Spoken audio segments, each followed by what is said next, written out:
With the addition of Harmonic Aira, we now have 50 Duo and Harmonic units and heroes. This also means we have 50 Duo and Harmonic conversations. These conversations between the pairs of heroes cover a broad range of topics. Whether it's between family, friends, rivals, or seemingly random pairings, Duo and Harmonic conversations always add great content and heroes. In this video, I'm going to go through all 50 conversations and put them in a tier list. Just a disclaimer, these rankings are just my opinion. You may disagree with my opinion, and that's perfectly fine. If you would like, please let me know in the comments why you disagree with me. I'd love to hear what you have to say. Anyways, without further ado, we're going to start off with the first duo hero, Duo Hector. Keep it up, and you'll be head of the Lycian League in no time. The head? You mean like you, Father? Then I want to be a good head. We will be two great heads together. I'm sorry, Lilina. There can only be one leader at a time. So, if anything bad happens to your dear old dad, I'll be counting on you.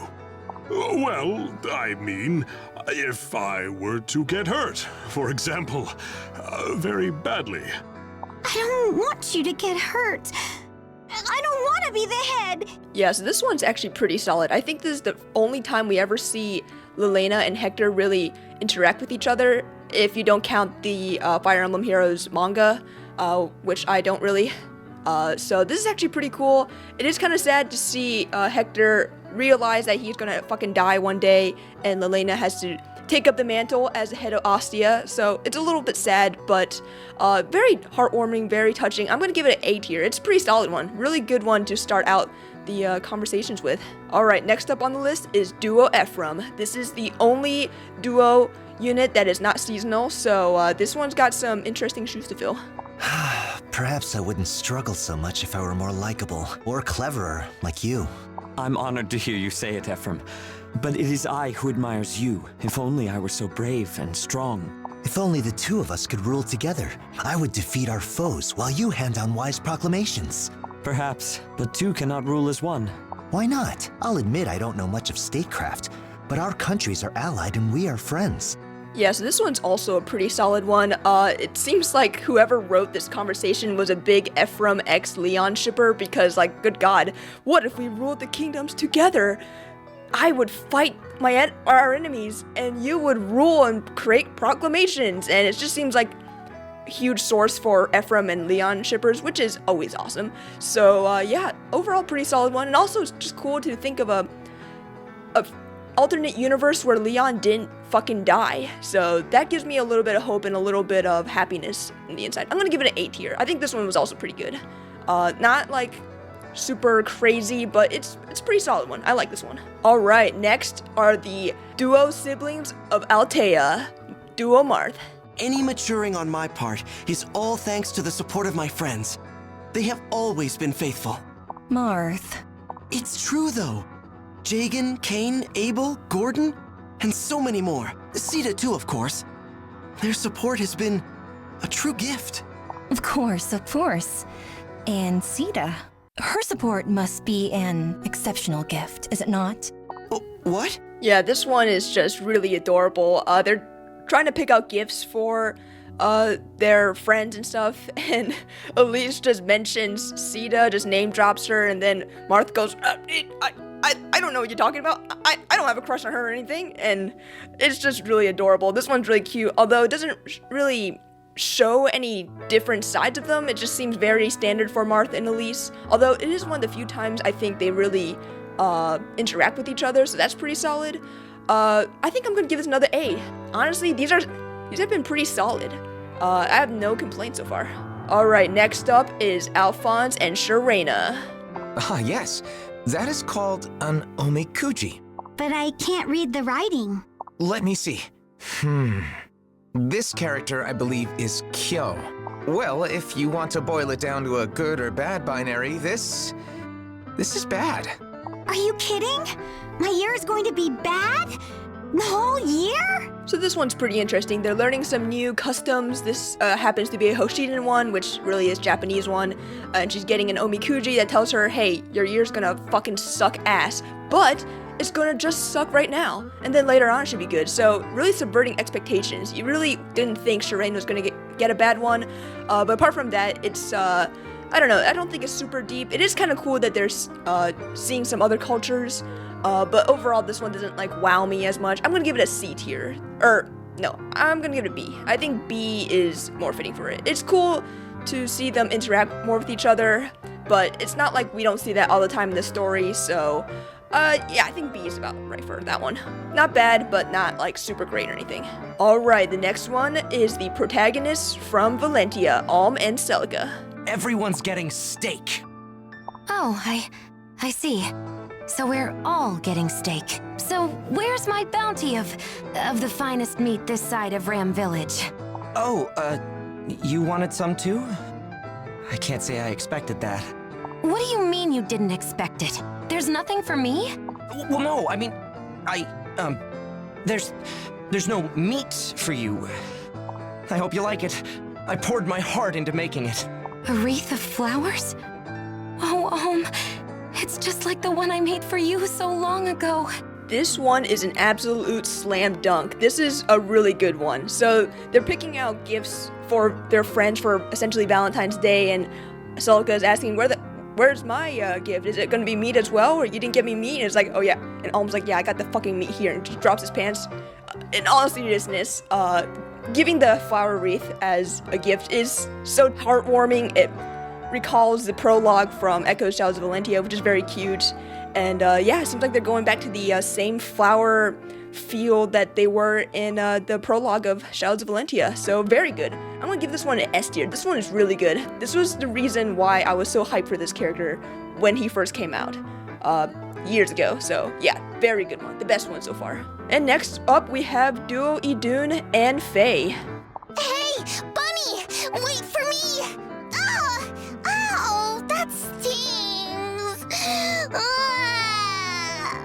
You'll be alright. Don't cry. Here, you can have this candy and these flowers.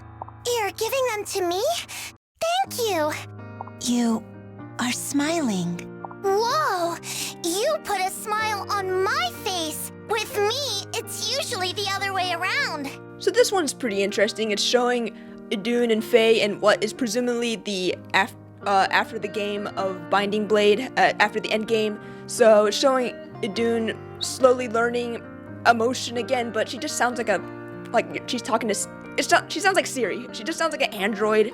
So it's a little off-putting, but it makes sense. The conversation itself is kind of very basic. Just, hey, you're smiling. You smile when I smile. That's awesome. And you know, you need to take baby steps with Idunn, but if it wasn't for Idunn, this conversation would be pretty lackluster. But it is cool to see her slowly build up her emotion again. I'm going to give this one a B.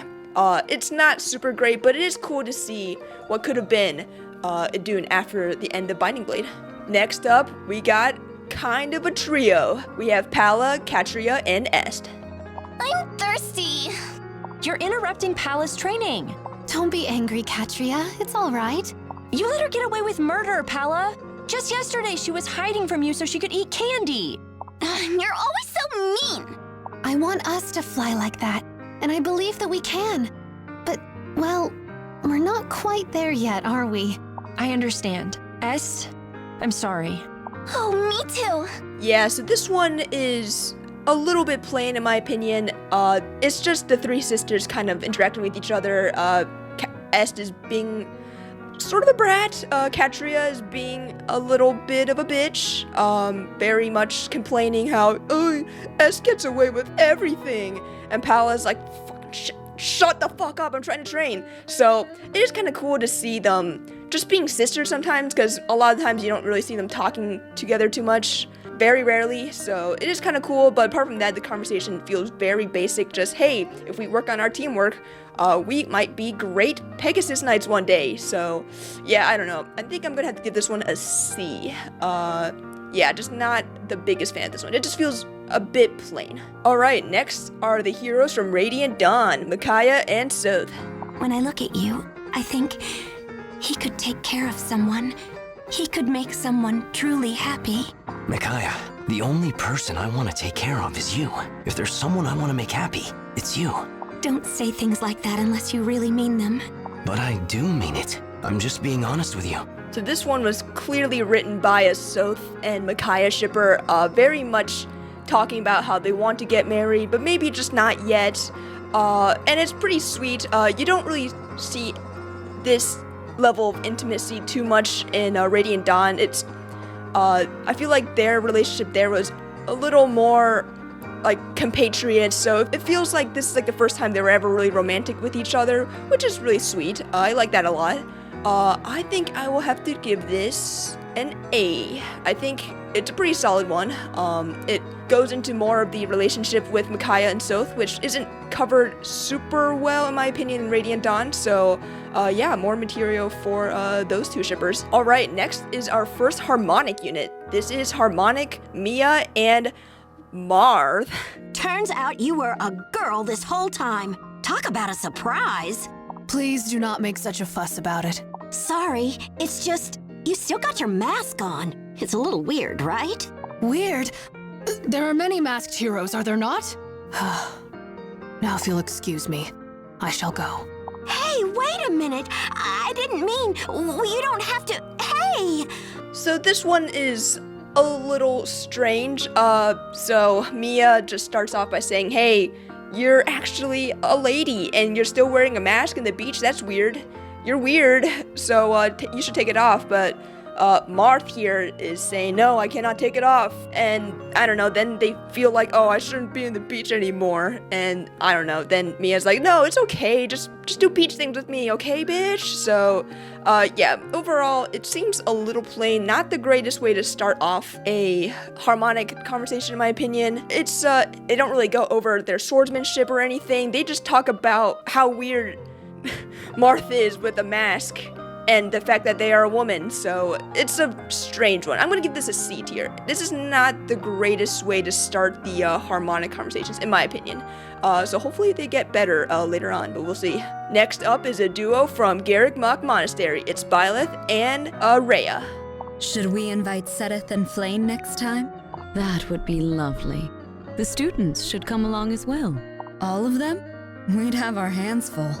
Yes, we have our share of troublemakers. All in good fun. Their hearts are in the right place. As is yours. You truly are so kind. Just like... It is nothing. Okay, yeah, this one I'm not super vibing with. They just talk about, hey, it's cool to go to the beach, but what if we brought some students here? Oh, no, they're all a bunch of rascals. They'll just make things weird, but they're all so quirky and stuff. And then Rhea does make a mention of Byleth's mom, which is pretty interesting. But apart from that, it's super basic, just, hey, we're at the beach. We should bring some other people along. Hey, you want to go over there at the beach? So, not the biggest fan of this one. I'm gonna have to give this one a D tier. This one is not super great. It feels really plain. Yeah, just, it doesn't really reveal too much about them. It's just it feels like a very vanilla summer conversation, honestly. Next up, we have Pirate Veronica and Xander. Why are we pirates? Is it supposed to be fun? Perhaps not fun per se, but consider this. Your people will take heart to see you throw yourself into the role. They live lives of hardship day after day. This will bring them joy. I've never participated, just watched. And without my brother, I don't know what to do. There's no need to fret, Princess Veronica. Instead, view today as an opportunity to learn. So this one, basically, Veronica is trying to figure out why are we having a festival for pirates, and Xander's like, well, yeah, it might be a little weird, but hey, this is a golden opportunity to try to understand your people who you rule over, so maybe it's a good idea to try to understand their culture a little bit more. So it's cool to see Veronica open up a little bit more, very heartwarming, some character development on her side of things, and it's always cool to see Xander help her out with that. Yeah, overall not too bad. I'm gonna give it a B tier. It doesn't wow me, but it is a solid one, and it shows the bond between Veronica and Xander quite well. Next up is the couple from Shalfie. It's Sigurd and Deirdre. I'm truly sorry for causing you such endless worry. Can you ever forgive me? You need not apologize, Sigurd. To have this time with you makes me more than happy. I would hardly call that selfish. The last dance of every gala ball and festival belongs to you already. But when I think of everyone else here... You question why I choose to dance with you? That you should think my love is mere fancy. You wound me. So this one is just absolutely adorable. Deirdre's just not sure if she has the right to have the last dance with Sigurd, and Sigurd kind of teases her a little bit, saying, "Oh, what, you don't think I love you that much? You wound me." And it's just hilarious. It's so cute.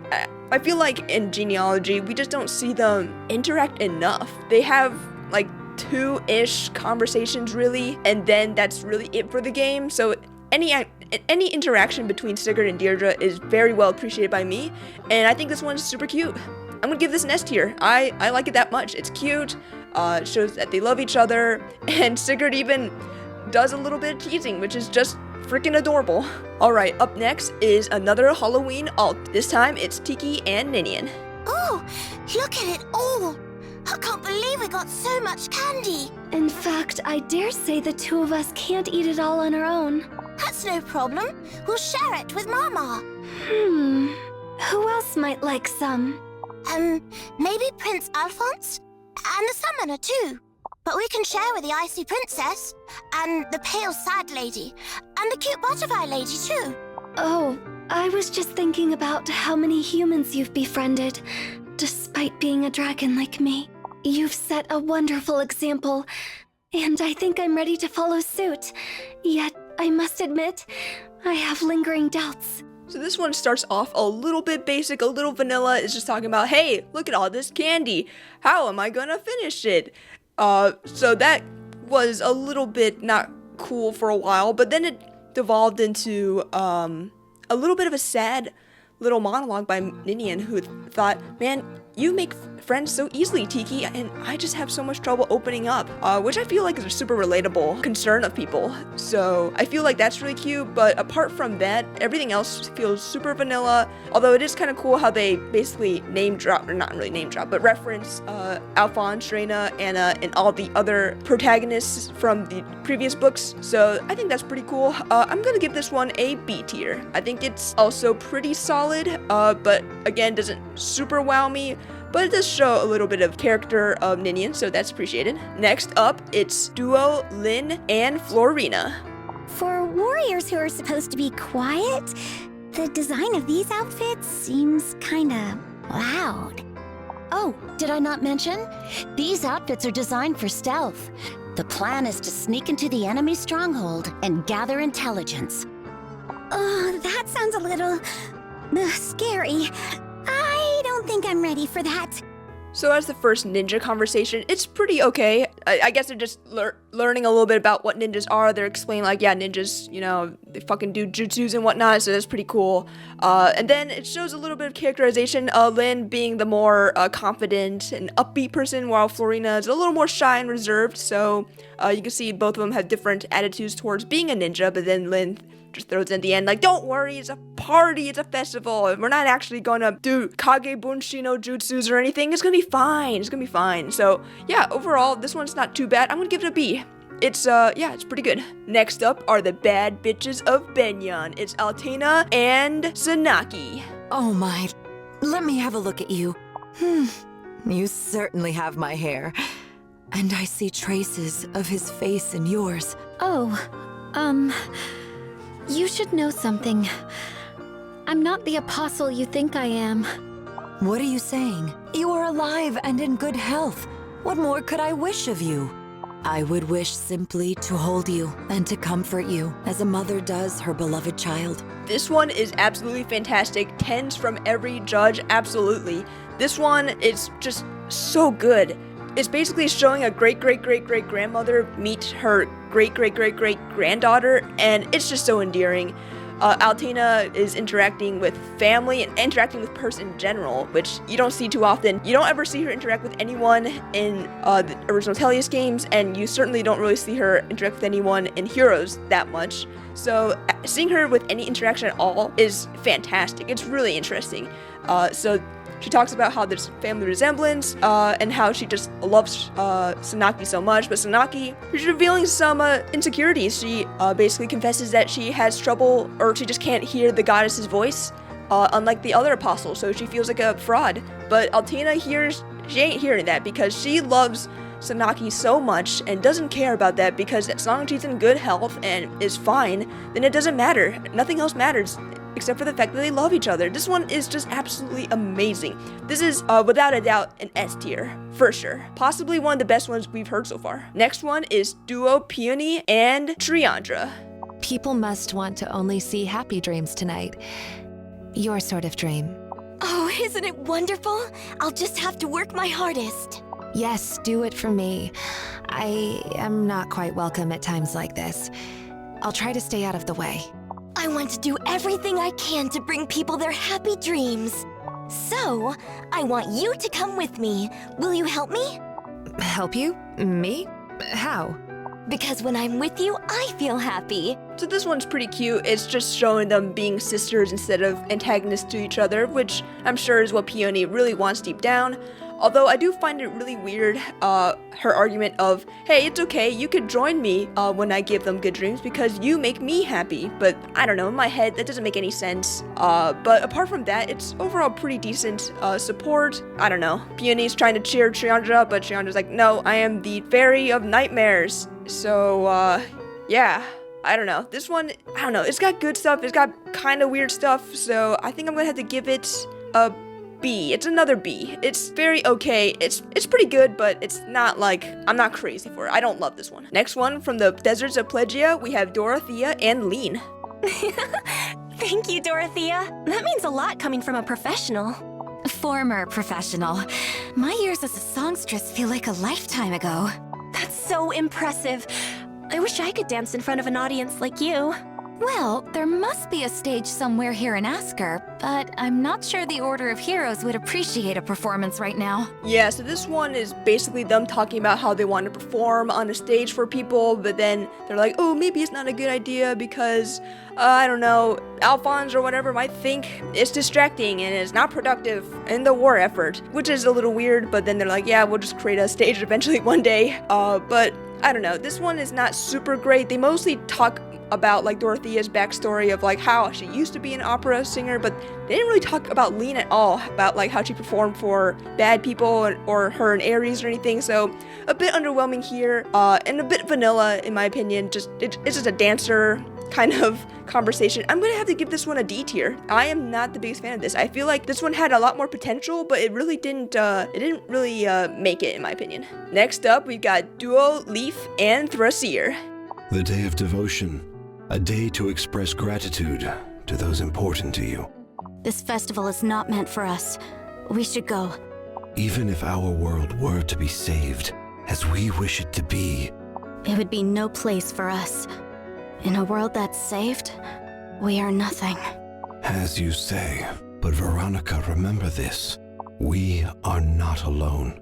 Alfonse. So this one starts off a little humbuggy about Valentine's Day, or I guess in their world, the Day of Devotion, where they just don't feel like they really fit in, which kind of makes sense because they're dead people, and it's also like they're afraid to see Alfonse's parents, which is actually a pretty cool note, showing how he just doesn't feel like he belongs anywhere, and they both just feel like they don't belong anywhere. Even if they save their universe, they just don't feel like they belong, but then they remember that they're not totally alone because they have each other, so that's pretty adorable. And also foreshadows this overarching theme of the gods and overthrowing them, and it's some mystery that we still don't really know the full story of, which is pretty interesting, and it's, you know, got that foreshadowing coolness to it. So this one, I really like a lot. I'm gonna give this one S tier. I think this one is really solid, and it's cool to see them not being totally sad. They have each other, and I think that's what is the most important for them here. Next up, we have Myrrh and Nah. But you make a great bunny. Why hide it? In fact, if you need a buddy, then I'm your girl. So let's hop to it. Oh, wow. I didn't know you could hop so far in one leap. On your mark, get set, hippity hop. Hippity hop. Yeah, so this one just seems kind of boring to me. They're just talking about how they're bunnies and they hop and stuff, which is totally what Easter's all about, right, guys? And I guess in this world, it's a spring festival. And yeah, I guess Myrrh had a little bit of insecurities about Nah seeing her jump around and stuff, but overall this one is, I don't know, very plain, very not good in my opinion. It's just them hopping, being bunnies, which is a little bit lackluster, not super deep, so I'm gonna have to give this one a D tier. Not a fantastic one. Next up, we've got a duo from Renee. It's Eirika and Ephraim. It's my fault you're hurt. I'm so sorry. It's okay. Everyone trips now and then. If I hadn't intervened, you could have rolled right off that cliff. Even so, I put the future King of Renee in danger. If something happened to you, the whole kingdom would be lost. Your safety is so much more important. That's not true, Eirika. Whether I'm to be king or not makes no difference. My life is not worth any more than yours. Yeah, this one is absolutely adorable. So apparently Ephraim got a little hurt because Eirika was about to get hurt herself, and Eirika says, "Oh no, you shouldn't have done that. We can't have the future king of Renee hurt." So a bit of a inferiority complex, but Ephraim assures her that no, we are equals. It doesn't matter which one of us gets hurt because we are here for each other. So very much one cohesive unit, and yeah, it's very cute, very adorable. Shows how Ephraim is always out there watching out for Eirika, and Eirika is always worrying after Ephraim. Very cute. It's cool to see that this was also the case even when they were children. I'm gonna have to give this an A tier. It's a solid one, but it doesn't have that X factor that really pushes it up in S, in my opinion. Next up, we have the Meta Menace. We have Harmonic, Catria, and Thea. You look beautiful in that dress. I appreciate the compliment, but I don't see myself wearing something like this for real. Would you say it is proper to agree to marry when deep in your heart you love another? I can't ignore my heart, so I must content myself to serve at his side. And what about you? You're also dressed as a bride. I'm not really sure. I can tell you that my older sister's wedding was eye-opening. I haven't heard this one in quite some time, so I really don't remember what this one was about, but this one is actually really freaking good. So Catria mentions her unrequited love for a certain blue-haired prince, which is actually really freaking sad. So sad that she doesn't think that she will ever marry, that's just so fucking sad, man. I feel really sorry for Catria.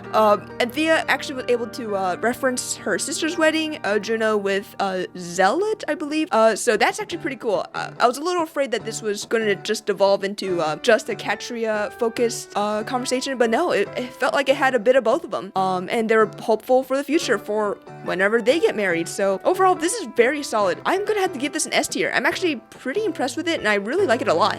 Next up is a duo from the Golden Deer House. It's Hilda and Marianne. You seem gloomier than usual. Oh, I know. It's because there aren't any animals around. You might be right, but I do love fish. Me too! They're delicious. Oh no, I meant that I love looking at them. Such a beautiful array of colors. This is nice. The two of us, relaxing by the sea. So this one mainly revolves around Marianne not really feeling like she wants to be here, but they talk about some fish, and Hilda's like, yeah, I love fucking eating them. They're really delicious. And Marianne's like, oh, I don't know about that. So after that, it just kind of devolves into, yeah, let's just kick back in the beach, which is pretty basic. So not a super fan of this one. I'm gonna have to give this one a D tier. It's very basic. It doesn't really show much character except for Marianne's love of animals, but apart from that, it's not a great one in my opinion. Next up, we've got Caeda and Plumeria. Plumeria? I've heard that your people have the power to grant dreams. Would you consider giving me a dream? What? You? Do you know what kind of dreams I deal in? I'm so glad we became friends. You're like my personal guardian angel. Angel? I had heard you had a silver tongue, Princess Caeda. So I know this one's not supposed to be funny, but I just think it's hilarious that Caeda was like, hey, can you give me a dream, Plumeria? And you know for sure that Caeda was searching for that wet dream with Marth. You know she was asking for that because she's got that sharp silver tongue. You know that she really, that was what she was after this whole time. And Plumeria's like, no. I see what you're getting at there. And therefore Plumeria becomes her guardian angel, sort of. it's a pretty interesting, it's a bit wacky. I like how it references Sita's silver tongue and how she recruits so many characters over to Marth's army. So yeah, overall this one's a pretty good one. I'm gonna have to give it A. Next up are the eldest sisters from Hoshido and Nor. It's Hinoka and Camilla. How did this happen? No princess of Hoshido should be dressed up as a pirate, let alone pretending to be one. Use your imagination. Imagine we're pirates. Imagine we sail the seas in search of treasure. Only the most lovely treasure of them all. My dear Corin, who has been taken captive. Taken by the Crown Prince of Nor? Then we have no choice but to save Corin right away! Yeah, so this one's a little bit basic in my opinion. They just talk about like pirate stuff, and Hinoka's being all bah humbug, I don't want to be a pirate, it just doesn't feel right to do it. And Camilla's like, oh come on, it's just for fun, it's just for a festival, so why don't we just pretend that Corin was captured by Xander? So it does show some, both of them have the sisterly love towards Corin, which is sweet sentiment, but it seems like Xander's about to get fucked up, so rip Xander, I suppose. But yeah, overall, not the greatest or anything, not my favorite. I'm gonna have to give it C.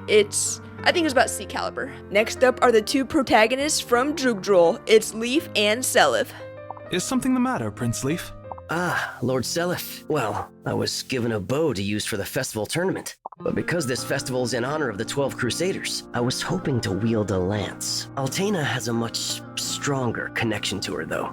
I'm envious of that, I have to admit. I wish I could carry a divine weapon into battle. Even without a divine weapon, your contribution has been great. All are thankful, myself included. So it seems like Leif is a bit put out, seeing that he has to use the bow again, just like in his Brave alt, and he just feels a little insecure because, you know, he is also a son of Quan, but yet he cannot wield the gay bow. And, yeah, it just seems like this conversation, it seems like something that you'd actually hear in Genealogy of the Holy War. Maybe this is something we'd hear in the remake or something, but it's cool to see Seliph comforting him, mentioning how his magic isn't super good, even though he also has, he's inherited the holy blood of Naga from his mother's side.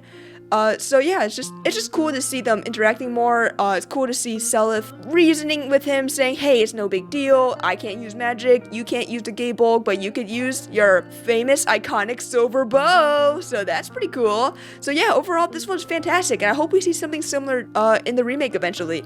I'm gonna have to give it S tier. I really like it a lot. Next up, we've got Sothis and Byleth. It's a rare occasion being able to enjoy such a bountiful feast.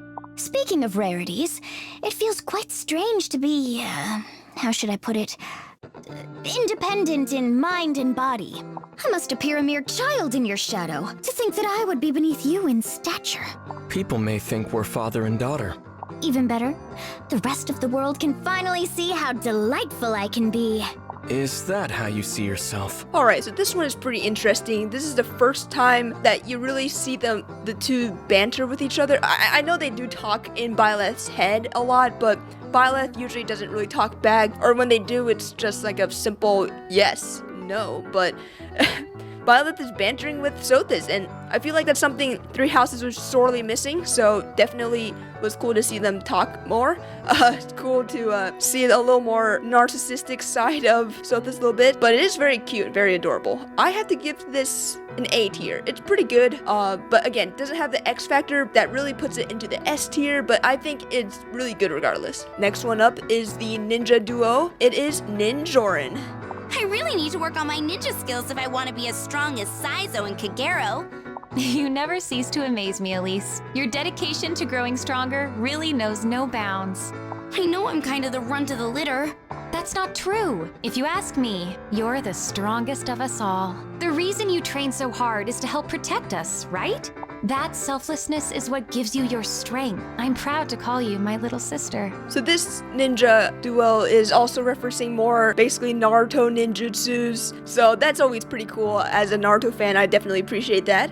And yeah, it's overall cool that Elice is working really hard to try to be a better ninja, especially since she seems to have a bit of an inferiority complex, considering she believes she is the weakest of, I guess, her family, which is a cool reference to her support with Corin, where Corin is training with Elice to help her get stronger, so that's cool, callback there. And overall, yeah, it's a solid one. I gotta give it an A. Next up is a child prodigy duo. It's Lysithea and Lute.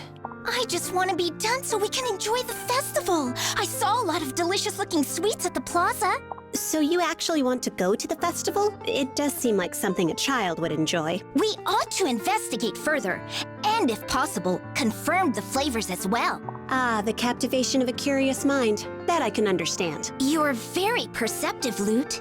Yes, I'm just that good. Yeah, so this one is basically a conversation between two children that have 200 IQ, which feels a little overbearing at times. They just, I don't know, they feel very narcissistic a little bit, but it's very interesting conversation, I suppose. Lysithea is trying to hide her love of sweets, and Lute is just being analytical as always. Again, sounding a little bit like an android, so I don't know if I love that necessarily, but overall it shows that they get along with each other, which I can appreciate. But overall, I'm not the biggest fan of this one. I'm gonna have to give it a C tier. Just not the greatest, in my opinion. Next up, we have New Year Daggr and Nótt. Back home, we just have to spar in front of Mom. Normally, New Year is awful. For me, at least. But not here. It's not so bad, is it? It's a time-honored Jotunheimer tradition. I just hate starting the year off as the loser. Every new year feels like a new low. Sorry, I have no comforting words to offer you. Use those feelings as motivation for next year, perhaps? So this one is pretty interesting. You actually learn a little bit of Jotunheimer culture. Apparently in the new year, they just beat the fuck out of each other, which sounds kind of cool actually. And it seems like historically, Daggr has never won. I think Daggr has never won in a fight against Nótt, apparently. So, it kind of sucks for Daggr, and you get to see a little bit of cheeky side of both of them. Nótt's just like, ha, whatever, I'm the winner and you're the loser, so just gotta deal with that bitch. So, I really like that a lot. And yeah, seems like they're both going to work hard to support the summoner and Asker, so love to see it. I'm gonna give this one S tier. I really like it a lot, and I know this is probably gonna be a given since Daggr and Nótt are some of my favorite characters, but I think this conversation is actually pretty solid, and because of that, it's getting S tier. Next up, we have harmonized Azura and Leanne. Hatari has a strong queen, and now my brother is here too. What are your brothers and sisters like? Do you get along? What are they like? That's a difficult question. I have a lot of them after all. It's complicated, but they're all precious to me. Every one. Yeah, this one is mainly just a conversation about each other's siblings and how much they love them. And I feel like this conversation was mainly focused on Azura and her complicated family situation. Leanne's family was mentioned and touched on a little bit, but they didn't really talk about race sin or anything, or her other siblings for that matter. So a little bit disappointing on that, and I'm gonna have to give this a C tier. It is, no, actually no, I'm gonna have to demote it down to D tier. It's super basic, just talking about siblings and hey, let's sing. So not super deep, not my favorite. I think D is actually where it belongs. Next up, a fan favorite, it's duo Chrom and Robin. There's Lissa, Emerin, Lucina, Frederick. I think we've got gifts for everyone, don't we? Well, all but one. What would you like your gift to be, Robin? What? Me? You can't just come out and ask like that, you know. There are rules. The sense of purpose I found at your side, working for peace in the world, is all I could ever ask for. Okay, this one is super sweet. They just basically sound like a couple just wondering like, what should I give you? Oh, I don't really know. I don't really want anything. Just being by your presence, working with you to make the world a better place is enough of a gift. And I don't need anything apart from that, which is just adorable. You know whoever wrote that conversation was a Chrom shipper. You know, the male Robin and Chrom shipper, for sure, without a fucking doubt. It is pretty good, and all Robin could really think of getting is a flower. And that, I guess, is showing how much dedication they care for each other. Yeah, overall, a really solid one. I'm gonna have to give this an A. Next up is Spring, Sonia, and Tharja. Are we honestly expected to put on a bunny act? This whole thing is a waste of time. As I've said before, beautiful women should celebrate their beauty. What you're wearing is that celebration. Perhaps I could use such a celebration to draw Robin's affections. Hippity hop! I am a cute little bunny. I enjoy burrowing, cursing my enemies, and eating carrots. So this one is starring two polar opposites. Sonia is, for some reason, like super pumped about being a bunny, which I didn't think was very Sonia-esque, but okay. And then Tharja is very, bah humbug. Why am I wearing this ridiculous outfit? But then Sonia is like, well, just think of someone that you really like, and maybe it'll make you feel better. And then Tharja started having wet dreams about Robin, so yeah, and that got her motivated to do more bunny shenanigans shit. So yeah, overall, actually surprisingly good duo conversation. I think I'm gonna have to give it a B tier. It's not like A tier caliber. I think B is a solid one. It is solid. So yeah, there it goes. Next up is duo Ike and Mist. Wait up, Ike! I'm coming with you! Not this time, Mist. This isn't for fun. I need to train. Oh my gosh! Ike! Look at all these pretty flowers! Wow, this place really is in full bloom. I guess I was too focused on training. I've got an idea. What if we pick some for Mother? And Father too, of course. We're gonna have matching crowns. Think how you'll look with a sword and a flower crown. Wait, what? So it's pretty sweet and very endearing to hear young Ike and Miss interact with each other, but overall, I find this one a little bit on the boring side. They just, I don't know, Ike is going to train and Miss is like, don't worry, I'm not gonna, distract you or anything. And then they see some flowers and, oh, we're gonna make some flower crowns. And then Ike's like, bitch, you're gonna do what? So, but yeah, overall, I find this a little boring, although it is cool to hear reference them mentioning their parents, so that's pretty sweet. But apart from that, this one isn't like super crazy or anything. It's a little bit on the boring side, so I'm gonna have to give it a C tier. Next up, we got a nice pair of blazing bachelors. We got Roy and Eliwood. What do you think? Does this look right to you? It looks great. You wear it so well, I can scarcely believe you are my son. Tell me, what do you like most about her?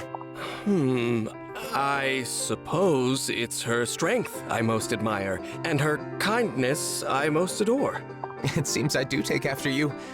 I feel the same way about someone in my life. So it's pretty cool how we get to see Roy and Eliwood have a conversation similar to how Lena and Hector had a conversation. This time it's harmonic, and yeah, it's pretty adorable. I like when Roy asks Eliwood, what do you love about Mother? You know, the typical like why do you love Mommy and why do you love Daddy kind of thing. Like, you always ask your parents that.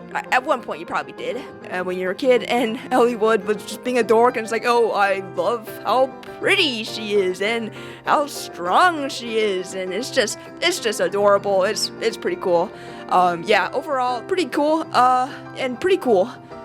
I think I've said cool enough. I'm gonna have to give this an A tier. I like this one a lot. Next up, we got a pair of empresses. It's Edelgard and Altena. Come, Edelgard.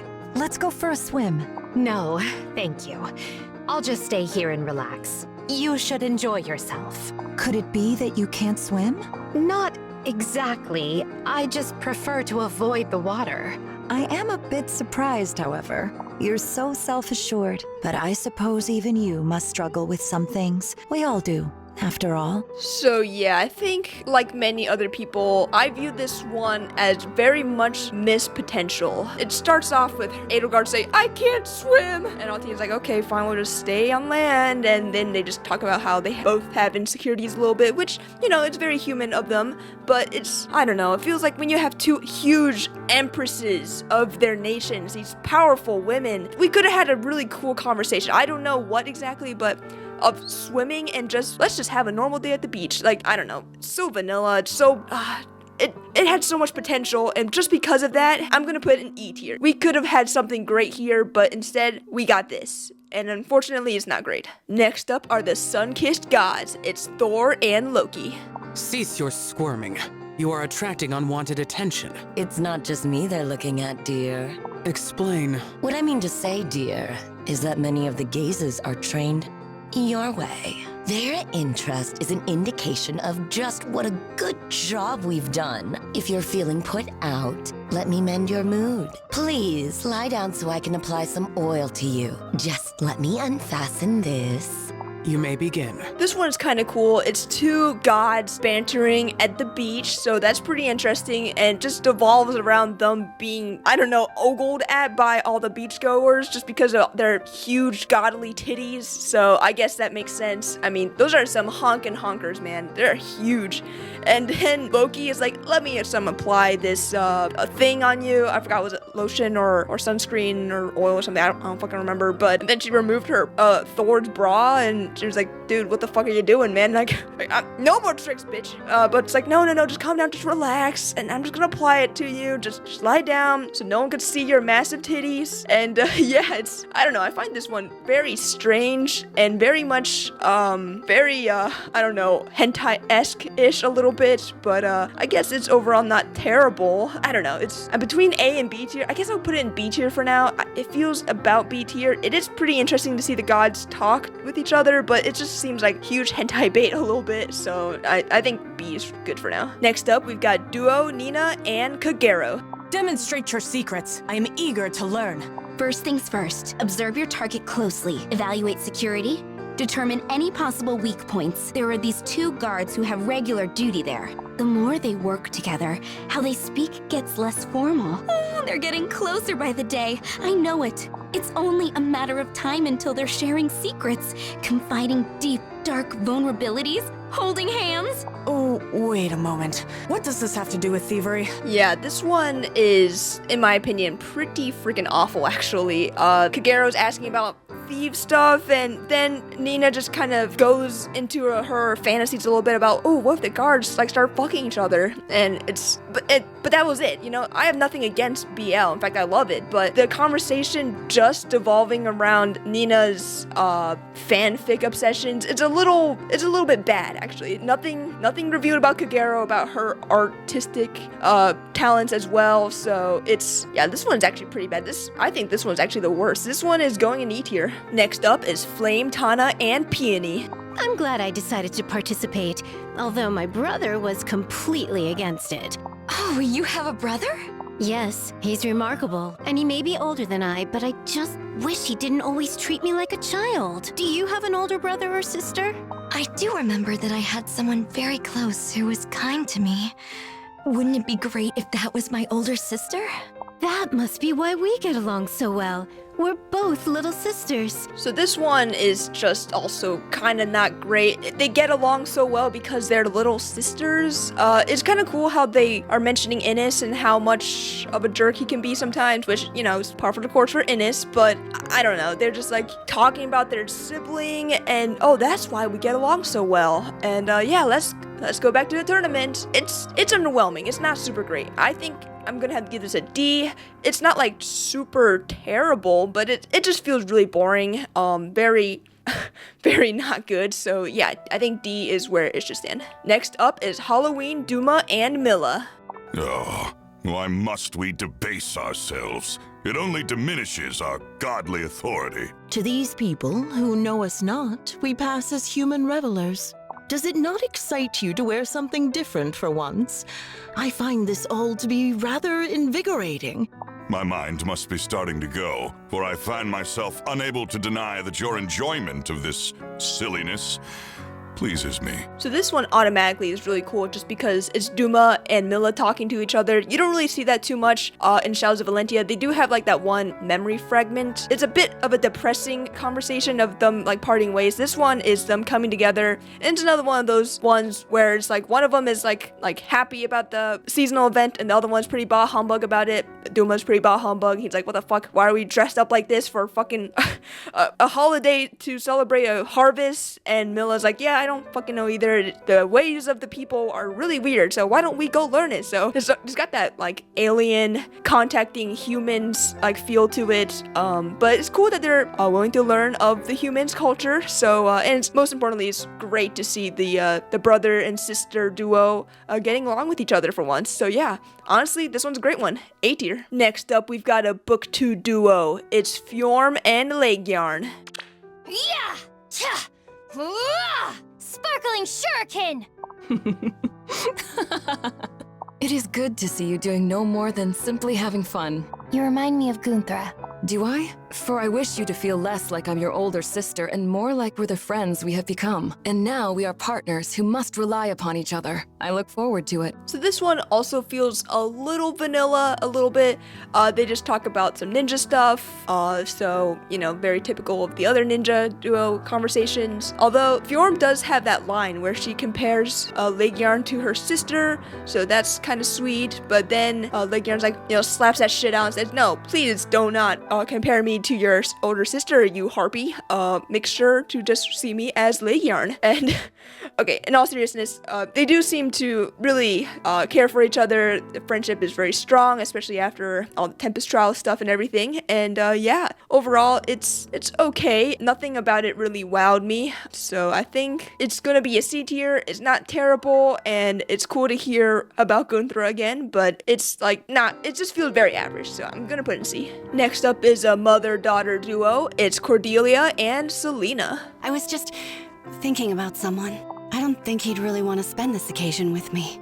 I think I know what you mean. I can't really relate. I have an easy time getting men to fawn over me. You are very cute, Selena. Yeah, I know. I get it from my mother. I can tell by the way you say it that you really love her. Yeah, I guess I do. So much so that I got her a present. Here, this is for you. Wait, what? Are you saying... This harmonic conversation is actually a pretty good one. So, as usual, Cordelia is thinking about, you know, a certain someone, and Selena's like, God, fuck, Mom, stop fucking going apeshit about Chrom. It's never gonna happen, okay? And then Selena just brags about how cool she is, which seems very Selena-like, so that's pretty cool. I feel like the whole time, you always are wondering whether Cordelia really knows that Selena is her daughter, and it all boils down to when Selena gives her a gift, and then Cordelia's like, what, for your mother? What are you talking about? And then she just runs off, and I guess Cordelia's a little slow in the uptake, but I like how there's a twist to it where the whole time we don't know if Cordelia knows, and then in the end we do find out that she doesn't really know, at least not yet, at least. So yeah, overall a pretty good one, and it's cool to see them get along for once, and it also is really sweet to see, or to hear of Selena's true feelings for her mom, even though she always kind of says like, oh, I fucking hate my mom, she's too perfect and I can't ever like hold up to her, but deep down she truly loves her, and it's just very sweet. I really like it a lot. I think this one is going under S. This one is really good. Next up, we got duo Asker and Embla. These mortal fools. So peculiar. With their short lives, every new year is one step closer to death. They are making the most of what time they do have by celebrating, though I understand it must leave you feeling lonely. I know you, Embla. I know you have always loved the mortals. You cherish them, yearn to keep them close. Ridiculous. I would never. Do not pretend to know me better than I know myself. So here's another instance of two gods having a conversation with each other. These ones happen to be rival gods again. And it's just another one of those bah humbug conversations. This time Embla is going bah humbug. Why are they celebrating another new year? It means another step closer to death, which is always a great thing to hear. But Asker gives a nice perspective on it. You know, humans live their lives to the fullest, so every year they cherish it. And yeah, you know, it's great to see these two finally get along, at least a little bit. Embla's still, you know, like, I don't know, shut the fuck up, you don't understand me kind of situation, but it's cute that she's still, you know, tolerant of him and they could get along, at least for this event, so it's pretty cute. This one's an A tier. This one's pretty cute. Next up is Caeda and Lyn and Sarah. My father was a renowned pontifex. The great Goto entrusted him with the Aura Tome, even Caeda itself. Oh, I see. I know little of my own father, so I cannot truly understand. He lives on in whatever he left you. Your talent for magic, perhaps, or even just the color of your eyes. I take no pleasure in my magic. It only means my grandfather can use me as a tool for his convenience. But I suppose it's comforting to think that when I look at myself, I am seeing some part of my father. So this one is another case of the bah humbug. This time we've got Sarah being like, I don't really want to think about my family, whereas Lyn's like, oh boy, I love Caeda, I love my dad, and I love being able to use aura. Everything is awesome. And then Sarah's here like, yeah, my dad, I don't really know him. My grandfather sucks. You know, we all know that he's Manfroy, right? Which is disturbing because that just shows that Manfroy piped at least once, and I don't really want that image in my head. Although it is cool that we get a bit of background from both of them. Although Lyn kind of comes off as a little bit of toxic positivity, a little bit toxic optimism, which is a little bit annoying, but I can understand where she's coming from. Like, she just doesn't want Sarah to be upset, but it's a little much. It's a little much. I would have given this S, but I think I'm gonna give it A. So yeah, there we go. Next up, we have the younger sisters of Fates. We have Elice and Sakura. Getting presents for everyone in both our families has been a lot of work. I love to imagine everyone's happy faces as I pick out each gift. That's adorable, Sakura. It says a lot about you as a person, too. That generosity is why I like you so much. What's this? Did you get a present for me? Yep, just my way of saying thanks for being you. Actually, I was also... I got you this. You mean a lot to me. I love you, Elice. So this one is extremely heartwarming. The little sisters are picking out gifts for their family, which is a very similar concept as to the Valentine's Chrom and Robin. And yeah, then it ends up devolving in them giving gifts to each other. And then Sakura says at the very end, I love you, Elice. And it's just so adorable. It is just so cute. The voice acting is so good. The conversation is adorable. How many times can I say adorable? Apparently too many times.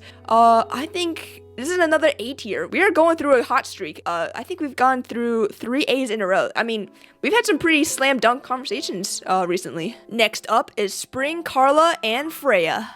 Carla, what are you so flustered over? It is undignified. I thought I saw my brother in the crowd, but of course it was someone else. We were never on the greatest of terms, and it's been years since we last saw each other. I see. I know of what you speak. The distance between us can grow no smaller.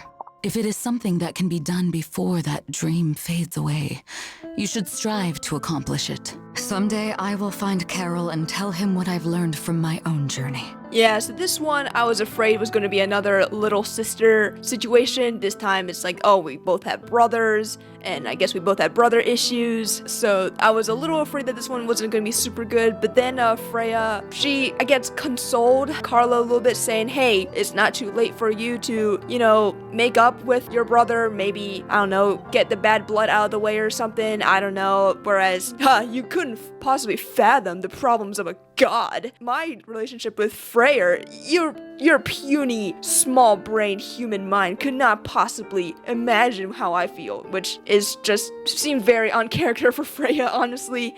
So yeah, overall, it's okay. Not super great or anything. It's just a conversation about brothers, which is par for the course for Freya, honestly. I think I'm gonna have to give it C tier. Not a super great one, but it's not, like, terrible. Next up, we've got young Mark and Lyn.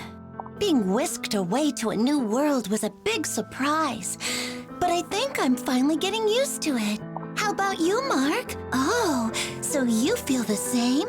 My father and the Lorca chieftains are teaching me how to ride a horse and fight. My mother is so gentle, so I want to protect her. I won't let anyone lay a finger on her. When that time comes, I'll protect you too, Mark. Yeah, this is one of the most strange conversations ever. It's just Lyn talking to Mark, but Mark doesn't talk back. So it's almost like an episode of Blue's Clues where Lyn is like, do you know what I mean? Oh, you do. It's just so weird. But apart from that, it's not a super terrible conversation. I like how Lyn is talking about her parents and like how they're teaching her horseback and how her mother is beautiful. And it's pretty cool to hear more about her family. But apart from that, because she's just talking to herself, the conversation doesn't really go anywhere. It's just, I don't know. It's not super good. I'm gonna have to give it a D tier. If Mark just said even some small words like, yeah, okay, then maybe it would have been salvaged, but because he says fucking nothing, it's pretty bad. It's got some like Byleth in Three Houses vibe to it, which we all know that I do not love, so yeah, I think D tier is where it's gonna have to be. Next up, we've got Bridal Tiki and Tiki. Tiki, what are you doing? I'm playing weddings. I'm marrying Mama. Big Tiki, when I grow up, will I be pretty like you? 'Cause then, maybe Mama will marry me. It's not that simple. When you grow up, well, don't mind me. Follow your dream. Here's an idea. Let's practice. What do I say? In sickness and in health. In good times and bad. We stay together forever. Do you promise? Yes, I vow to stay together with you forever. Yeah, this one is pretty adorable, although a little on the sad side. There's a little bit of sadness in it. So there's young Tiki who's, I don't know, dreaming of a wedding with Marth one day, and old Tiki is like, God, how do we tell her? You know, like that Mr. Krabs and Squidward meme. So it is a bit sad, but then adult Tiki is like, you know what? Follow your dreams and never give up. If you want to marry Marth one day, then for fuck's sake, that can happen one day. Maybe, possibly. I don't know about that. Just don't get your hopes up too much, but at the same time, you know, you're a kid, you can have some fun, so we can pretend to have this cute little wedding thing. So overall, it's pretty heartwarming, if not just a touch sad. So yeah, I think that's enough to put in S tier. I really like this one a lot. Next up, we've got duo Shamir and Catherine. Oh, see that rock? How about it, Shamir? Want to see who can swim over there the fastest? Absolutely not. I've waited too long for this vacation to waste it with even more training. Okay. What if the race had some stakes? If you beat me, I'll treat you to a drink or something. And if I beat you, then, well, same deal. Not bad, right? I'm not a child. If I want something, I can just buy it myself. If I had to say, it'd probably be some peace and quiet. Got it. Then if you win, I'll go swimming by myself. That work for you? Yeah, this one I find a little bit on the boring side. It's just them having a conversation of, hey, let's go do stuff. It's another case of someone being a blah humbug. This time it's Shamir. She's like, nah, I just want to just chill at the beach, you know? Whereas Catherine just wants to fucking do a fucking summer Olympics in the beach. And so, hey, if you win the swimming, I'll leave you alone. And that's basically it. That's the entire conversation. It's pretty, I don't know, one-dimensional. It's just one train of thought of, hey, you know, we're partners, but if you don't want to swim and do stuff with me, you have to win this competition. So, I don't know, it shows both of their characters and personalities pretty well, but apart from that, I can't say I'm the biggest fan of this one. It seems very average. I'm gonna put it in C. It's borderline D in my opinion, but it's not like super terrible, so I think C is about where it should be. Next up is duo Ymir and Eir. Sea creatures are adorable, don't you think? They are small, but full of life. You've grown so reserved. Long ago, I could count on you to be much livelier. I wanted to be there for you as you grew up. We would have had so much fun. Being with you now is enough for me, however. I am content. It seems a shame to miss out on all those fun games. Are you certain you're not the one who wants to be playing hide and seek, Ymir? Very well then, let's play. Since we're not in a forest now, perhaps I will stand a chance. So this one is basically the two of them trying to make up lost time because, you know, Eir was spirited away by hell and Ymir never really got to spend too much quality time with Eir. But apart from that, it's a little bit slow paced. They're just talking about, oh, you don't want to do stuff with me. It's like, no, I want to do stuff with you, and then let's play hide and seek and whatnot. So on one hand, it is adorable that they are spending time with each other. On the other hand, I gotta admit, it's on the more boring side. So I think it's gonna be another C tier. And finally, we're at the 50th conversation. Last but not least, it's Ira and Mercedes. How vexing. I would never have believed it so difficult to serve a simple beverage. You'll get the hang of it soon. No one would expect a princess to be trained to serve. The truth is, I spent my time not with a teacup, but with a blade in my hand. But that is no excuse. Well, I'm not inclined toward physical activity. We all focus on what we're good at. You are very strong, and you worked hard to become so. Tea was not your priority. So for today, Let us simply relax and enjoy ourselves. So I found this conversation to be pretty alright for the most part. Ira is a little bit self-conscious that she's not princess enough because, oh, I spent all my life with a blade in my hand, so I don't know how to pour tea or do tea party shit. But then Mercedes is being an absolute Chad, just letting her know, like, hey, not everyone can be the best at everything, which sometimes I think we all need to remind ourselves that, like, yeah, I'm not the best at some things, but I am pretty good at other things. So Mercedes is letting Ira know the business, saying, hey, just because you're not good at doing typical princess things, it doesn't mean, you know, you're not really cool in your own right. Just like I am not really well versed in physical related activities, but I have my own good qualities too. And then they have a nice little tea party and everything is Gucci. So overall, not a bad one. I think I'll have to give it a B tier, which is a pretty solid one. It's not like super great, but it's solid. It's solid. And that about covers this huge tier list. I hope you enjoyed. Please let me know what you all thought about the tier list. Did you think some pairs were ranked too high or too low? If that's the case, please let me know in the comments below. I hope you enjoyed this massive tier list of the Duo and Harmonic conversations. Thanks for watching, and I'll see you all next time.